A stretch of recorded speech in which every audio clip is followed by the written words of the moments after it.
Am I the asshole for feeding my sister?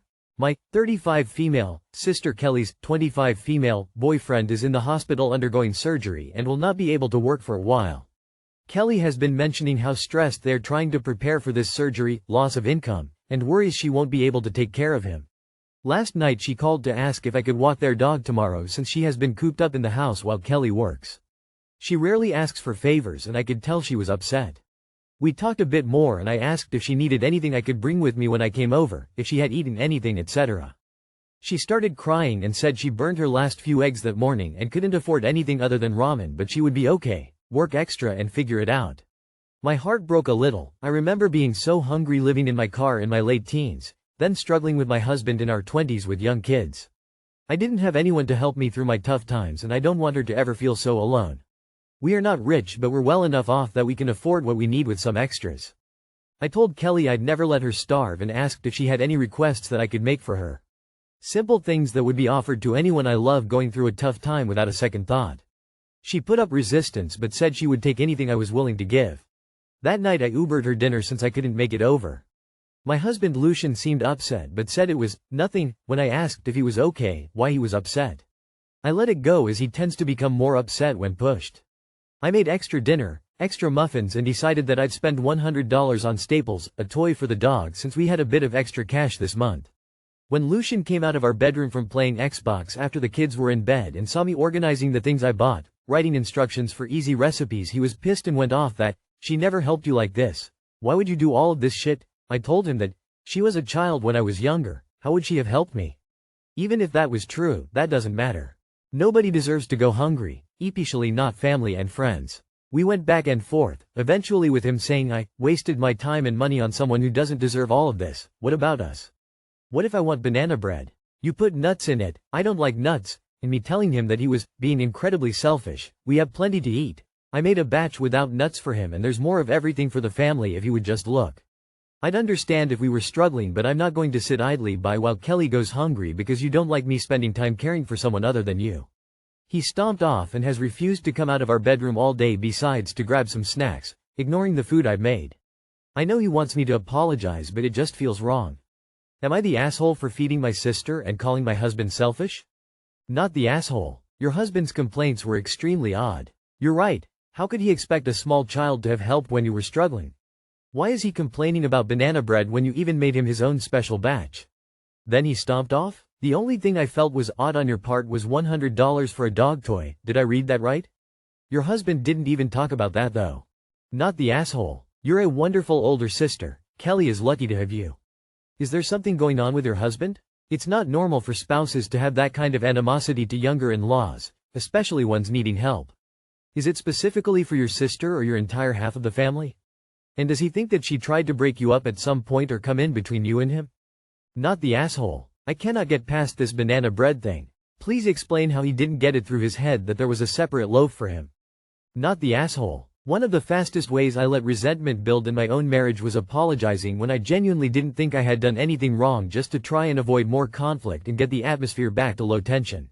I never got a reciprocal air-clearing apology and nothing got resolved that way, so it just piled up and up and up. Not the asshole. Is he secretly a 10-year-old? Why, you're not allowed to pay attention to anyone but me. And if you do, I'll have a huffy tantrum, my God. Not the asshole. He owes you an apology, not the other way around. Am I the asshole for calling my Bill's wife insanely entitled after an argument over photos of my sister? My late sister, Anna, was married to my best friend, Josh. Together they had 2 children. My niece is 9 and my nephew is 7. Anna died 3 years ago. Josh remarried 1 year ago. His current wife is Hazel. I'll confess it has been awkward, uncomfortable, and my brother-in-law has admitted that he feels it too. We're still close, still best friends too. But it's weird and hurts sometimes to see him with someone else. I'm happy he's happy, but Anna was my sister, so the emotions are a lot more complex. He understands. My niece and nephew have struggled to accept Hazel. My nephew doesn't really remember his mom, but my niece talks about her a lot and brother-in-law talks about her too. He has never wanted to forget her, erase her, or let her memory fade. Hazel and I get along okay. We're not close. I admit that we don't really talk or engage much. There have been some weird moments. She didn't love me and my family being at the wedding or taking care of the kids that day, brother-in-law asked. She had wanted her parents to take care of the kids. She has also said she finds it weird that I'm Anna's brother. While I struggle with Josh being married to someone who isn't Anna. But I'm also happy for his happiness. A week ago Hazel and I got into a fight and it has caused some extra tension. She told me she was uncomfortable in my house and that I needed to remove the family photos of Anna, Josh and the kids and Anna and Josh's wedding photos. And even mine because Anna and Josh were in them too. I laughed at first thinking she couldn't be serious, but she was. She said she always looks to see if I still have them and then said I should take them down and put up some of them, her and Josh and the kids. She also wanted me to remove the wall of Anna's art in our dining room. This is different paintings, drawings Anna did for me, as over the years. She told me Anna's dead. Anna's the past and she, Hazel, is the future. I told her Anna is my sister, not her, and I can have photos of my sister in my home if I want to. She told me I can't deny her this because I even have childhood photos of Anna on the walls and she's letting them go even though she feels they should be gone too. She said the kids see themselves in her kid photos and it's making it harder for her to get into their hearts. She told me I have no right to make her so uncomfortable. I said she should not be this insanely entitled at her age, 32. That she should be grown enough to know she can't dictate other people's houses. Josh came in and asked Hazel to go home early. He asked me to have the kids 3 days last week too, which we did. Hazel didn't like it and she accused me of taking the kids out of spite so I can fill their heads with talk about Anna. She called me an asshole and an insensitive jerk. Am I the asshole? Not the asshole. Anna was your sister, not just Josh's wife. It's perfectly reasonable for you to have photos of her and her art in your own home. Also, especially with the kids, it's important for them to remember their mother, and to see photos of themselves with her. Hazel may be their stepmom, but it sounds like she's trying to replace Anna in the minds and hearts of Anna's own children. That's a red flag for me. Holy fucking shit. I can't even fathom where this person thought this would be a reasonable request. Not the asshole. What the fuck was Josh thinking? Your brother-in-law needs to have a serious discussion with his wife, otherwise he's just as responsible for this shit as she is now. Just disgusting behavior from that woman. Not the asshole. She told me she was uncomfortable in my house and that I needed to remove the family photos of Anna. In your own home? Hell no. BTW, she is definitely one of those people who tries to erase a deceased parent from the kids' lives. Your best friend picked a real doozy as a wife. I feel bad for these kids. Losing their mother, having some woman trying to take over their lives as such, and a dad who isn't doing shit about it. Some best friend you have there. Not the asshole. Not the asshole. Your home, your memories of your sister, and Hazel can't expect you to erase Anna just because she's uncomfortable. Her demands are out of line. Not the asshole. I needed to remove the family photos of Anna, Josh and the kids and Anna and Josh's wedding photos. And even mine because Anna and Josh were in them too. I laughed at first thinking she couldn't be serious. Of course you'd think that, as would any reasonable person. This is the most egregious level of entitlement I've seen on here, and that's saying something. She doesn't get to dictate or comment on the photos you have in your home, and of course you're going to want pictures of your sister up. Sorry for your loss. Am I the asshole for freaking out because my mother-in-law buzzed my son's head? So basically for the past couple of weeks, my mother-in-law has been saying she's gonna cut my son's hair, and I clarified that she is not going to cut my son's hair because I have a specific haircut and that's what he wants. My son is 3 years old and me and my husband both agree that we enjoy his haircut. This isn't the first time that she has cut one of her grandchildren's hair either. 10 years ago my nephew had a mohawk when he was a little kid and she went behind my SIL's back and cut his hair too. When my son just came back on Sunday night after staying there for a couple days, he had a buzz cut and I flipped shit and basically said, why would you cut my son's hair? I already told you were not allowed, and right now I'm not speaking to her. I would never take my kid's grandmother away, but I cannot talk to her right now cause I am extremely upset. My husband is mad I reacted in this way, and it isn't a big deal, but to me it is. My husband also will not defend me against his mom. Currently I am wondering what to do or say because I don't want to be rash, but I am so mad. She also texted me this: Carly, if you have a problem with me or my actions you need to talk to me. Do not put Mick in the middle. You are an adult, so please act like one when it comes to these matters. I will be home the rest of the night and all day tomorrow. I tell both to F off. It is a big deal. That's your child. Even your husband doesn't have the right to tell you that it's okay for his mother to do this if you, the mother, had said it's not okay. Tell him to stop being a mama's boy or go move back home with mommy. In and time for couples therapy. His mom is meddling and he is letting her, and neither had any regard for the reasonable boundary you set. She's learned she can violate what you say with no consequences, so she's going to keep doing it. If he won't stick up for you, reassessing the marriage seems like a good step. Not the asshole. Yes, your mother-in-law was wrong to cut his hair without your permission, especially when you specifically told her not to. She just showed she doesn't respect you enough to do as you say when it comes to your own son. With that said, I'm even more bothered by your husband not siding with you, trying to minimize what happened, and not defending you against his mom. That's a huge fucking problem. Deal with husband first, then mother-in-law once the two of you are on the same page. If it were me, mother-in-law would have just lost unsupervised visits with my kids. Dear Mill, yes, I have a problem with you. You cut my son's hair after I told you not to. It's my son, not yours. Not the asshole. It is a big deal. Your husband needs to get on board. You could probably have her charged with assault, at least in the USA. Teachers who have cut children's hair without permission have been successfully charged. Now I am not suggesting you actually press charges, but you could point that out to drive home to both your spouse and mother-in-law just how massively she has overstepped.